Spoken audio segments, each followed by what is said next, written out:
Bom dia na graça e na paz de nosso Senhor e Salvador Jesus Cristo. Quero trazer uma reflexão nesta manhã, ainda café com reflexão, sobre o capítulo 4 de Gênesis e posteriormente o capítulo 18 de Mateus. Capítulo 4 de Gênesis acontece o primeiro homicídio da história da humanidade.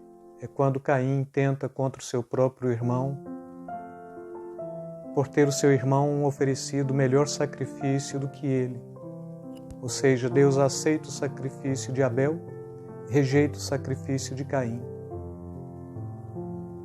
E Caim, então, ele traz este peso, o peso de que se alguém o encontrasse, então o mataria.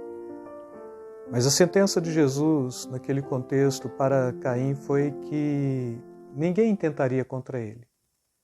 Porque quem de fato matasse Caim, este seria vingado 7 vezes. E assim começa esta saga da vida ou da cultura de Caim, o caimita, tetraneto, então neto, bisneto, trisneto, então, tretaneto de Caim mesmo, a 4ª geração de Caim, surge um homem chamado Lameque.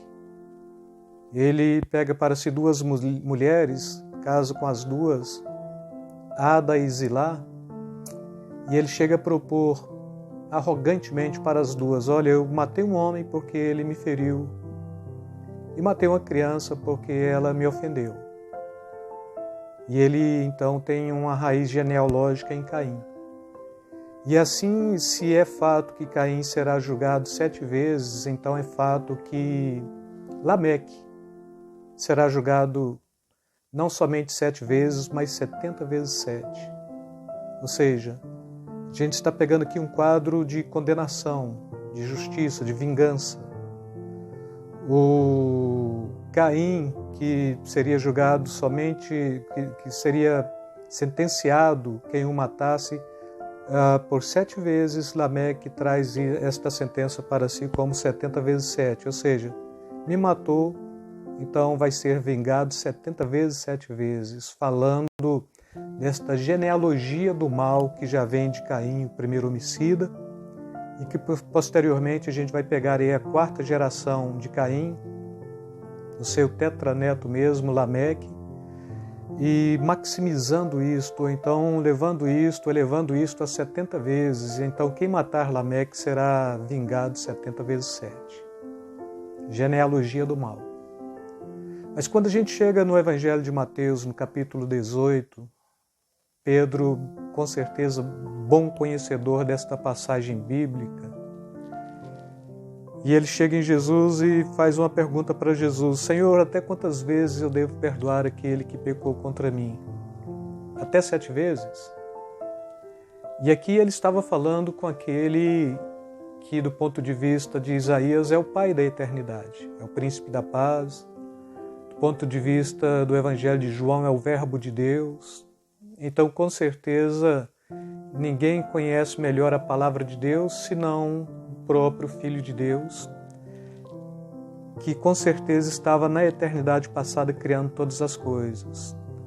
A genealogia do mal, da maldade, estava no coração de Pedro ainda. E Jesus compreende bem isto, com certeza ele compreendia, eu não diria nem compreendia pelas Escrituras, mas na sua eternidade como Deus, ele presenciou este ato do homicídio de Caim e posteriormente do homicídio duplo de Lameque. E aqui ele, conhecendo este princípio passado, ele chega em Pedro e ele tenta e ele quebra definitivamente esta genealogia do mal da seguinte maneira: pois é, e eu te digo que se alguém pecar contra você, você não vai perdoá-lo somente 7 vezes, mas 70 vezes 7. Ou seja, se a genealogia do mal tem esta incumbência de punir o homem de forma tão consistente que possa levar a elevação para o mal, a graça também ela traz esta mesma proposta para elevação para o bem. E quando Jesus está falando não somente 7 vezes, mas 70 vezes 7, ele está parafraseando de uma forma paradoxal o que o próprio Lameque propôs, e trazendo isto e revertendo esta condição de maldição para o bem. E quando ele fala isto, ele está falando então não 490 vezes, que seria 70 vezes 7, mas ele está falando quantas vezes necessário. Então, quantas vezes um irmão pecar contra você, você vai perdoá-lo. Quantas vezes necessário você liberar perdão, você vai fazê-lo. Porque a graça, irmãos, esse período da graça é justamente isso. É Jesus nos perdoando, ou é Deus nos perdoando em Cristo Jesus. A compreensão da lei para o cristão é que pela graça nós repousamos na lei, ou seja, Jesus cumpriu toda a lei por nós, para nós. 617 mandamentos da lei, Jesus cumpriu literalmente no seu corpo, foi à cruz, cravou aquilo, e agora todo cristão já tem cumprido a lei pela graça, ou estamos repousando na lei pela graça em Cristo Jesus. E a proposta do perdão é justamente esta: Deus nos perdoou em Cristo Jesus, e aqui Jesus está mostrando para Pedro a quantidade necessária do perdão, ou seja, não tem uma quantidade mesmo, mas tem a possibilidade de perdoar tantas vezes necessário, e sobretudo nos trazendo esta compreensão do bem, da possibilidade do amor, da graça. Se nós fomos alcançados pelo perdão de Deus, então devemos trazer este argumento que a gente chama de silogismo, mesmo no conceito do pensamento filosófico. Devemos trazer também este silogismo: se fomos alcançados pelo perdão de Deus, então nós aprendemos em nós mesmos sobre o perdão, porque fomos perdoados em Cristo Jesus, e da mesma forma nós também devemos levar uma vida de perdão. Então, quantas vezes eu devo perdoar alguém que pecou contra mim?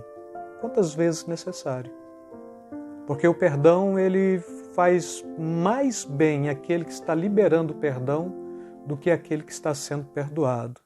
Porque todas as vezes que eu libero o perdão, eu estou abrindo o meu coração, eu estou tirando aquela pessoa, aquele fardo que eu guardava em mim para o revanchismo, para a vingança. Estou liberando, estou deixando ir. Então, quando eu estou liberando, quando eu estou perdoando, perdão, eu estou liberando o meu coração, eu estou abrindo o meu coração, eu estou deixando ir, eu estou fazendo melhor a minha vida. E o reino de Deus, ele constitui justamente nesta capacidade do perdão. Ainda todos nós compreendemos acerca de justiça e misericórdia. E o reino de Deus, ele é bem assim, feito por justiça e misericórdia. Só que muitas vezes nós invertemos este processo. Nós queremos misericórdia para conosco e queremos justiça para com os outros. Se de alguma forma invertermos este processo, então a graça do Senhor, de fato, ela estará sendo perfeita e plena em nossas vidas. Ou seja, teremos compreendido a graça. Ou eu quero justiça para comigo e misericórdia para com o próximo. Porque se eu uso de justiça para comigo, de misericórdia para com o próximo, com certeza compreendi bem o aspecto da graça, do amor, da misericórdia, do perdão, que Deus em Cristo Jesus me proporcionou, me propiciou. E assim, tenha um coração voltado para o perdão, tira todo tipo de raiz de amargura, todo sentimento de vingança, todo sentimento de iras, de contendas, de blasfêmias. Paulo está falando, levantando mãos santas, sem iras e nem contendas. Então, que o seu coração seja motivado única e exclusivamente pelo amor de Deus, não pelo seu amor, mas pelo amor de Deus, o amor que o Espírito Santo colocou no seu coração, pelo sacrifício do Filho, você aceitou Jesus como Senhor e Salvador da sua vida, logo você é salvo, você é santificado, você é justificado. Pelo Espírito Santo você é regenerado. E a Bíblia diz, o fruto do Espírito é amor. Então que o amor de Deus possa permear o seu coração, possa ser racional na sua mente. Não estou falando nem de sentimento, estou falando desta capacidade de ponderar o lógico, o óbvio. E o óbvio e o lógico no reino da graça é o perdão, porque fomos perdoados. E ainda Jesus, no capítulo 6 do Evangelho de Mateus, ensinando os discípulos a orarem, ele está falando a oração do Pai Nosso, mas no finalzinho, perdoa-nos os nossos pecados, assim como nós temos perdoado aqueles que pecaram contra nós. Se tão lógico é este versículo que a compreensão é lógica. Se eu não sou apto para perdoar pecados daqueles que transgrediram contra mim, também Deus ele não perdoará os meus pecados. Mas se eu sou apto para perdoar pecados daqueles que transgrediram, pecaram contra mim, também o Pai ele é apto e ele está apto, ávido de querer, então perdoar os meus pecados. Então fica aí esta reflexão para vocês do capítulo 4 do livro de Gênesis. Caso queira dar uma lidinha lá, lê, você vai ser edificado. Capítulo 18 do Evangelho de Mateus, quando o próprio Pedro tenta discorrer acerca do perdão e Jesus dá uma lição de perdão mesmo, né? Eu diria uma lição moral, ético-moral do perdão. E depois você pode voltar aí para o capítulo 6 do Evangelho de Mateus e ainda orar, compreender a oração do Pai Nosso, porque está invocando o reino de Deus, a sua justiça, a sua proteção, o seu amparo e a sua providência e a capacidade de livrar de todo o mal. E a capacidade de livrar todo o mal é justamente esta. Se eu tenho perdoado aqueles que pecaram contra mim, é lógico que Deus também estará me perdoando. Que Deus vos abençoe nesta manhã. Tenha um dia cheio de bênçãos mesmo. E reflita bastante sobre o perdão. Libere perdão. Faz mais bem a você do que aquele que vitimou contra você, porque você está abrindo mão dele. Você está liberando ele, você está deixando ir. Você não vai ter esta fadiga de estar mantendo ele no cativeiro da sua existência, da sua alma, dos seus pensamentos, para intentar uma forma de mal contra ele. Mas você está liberando, mesmo porque a Bíblia está falando que a vingança pertence ao Senhor. E Ele é justo, e Ele é fiel, e Ele é correto para isto. Que o Senhor possa te abençoar ricamente neste dia, e aqui nesta mensagem de Café com Reflexão acerca do perdão. Amém? Perdão é da graça, perdão é do reino de Deus, perdão é de Jesus, perdão é alguma coisa que Ele fez por nós. Que possamos aprender isto e levar para o outro, e liberar a vida do outro também, e deixá-lo ir. Que o Senhor vos abençoe. Beijo no coração de cada um de vocês.